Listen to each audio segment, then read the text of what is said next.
बालेन्द्र शाह नेपालको सार्वभौम सत्ता र राजकीय सत्ता नेपालको सार्वभौम सत्ता र राजकीय सत्ता नेपाली जनतामा निहित रहेको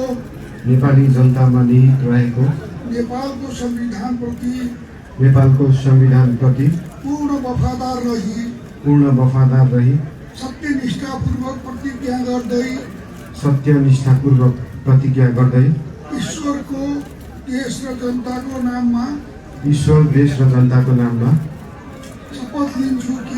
शपथ लिन्छु कि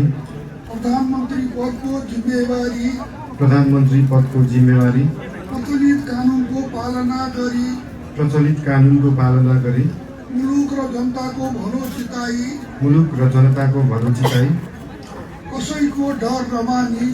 कसैको डर नमानी पक्षपात नगरी पूर्वाग्रह वा खराब भावना नलिई ईमानदारीका साथ गर्नेछु र आफ्नो कर्तव्य पालनको सिलसिलामा आफूलाई जानकारीमा आएको कुरा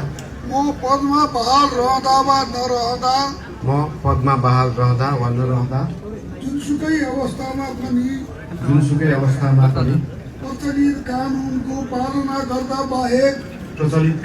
पालना गर्दा बाहेक अरू अवस्थामा कुनै किसिमबाट पनि प्रकट वा संकेत गर्ने छैन। धन्यवाद। यसपछि नवनियुक्त सम्माननीय प्रधानमन्त्रीज्यूलाई आफ्नो आशय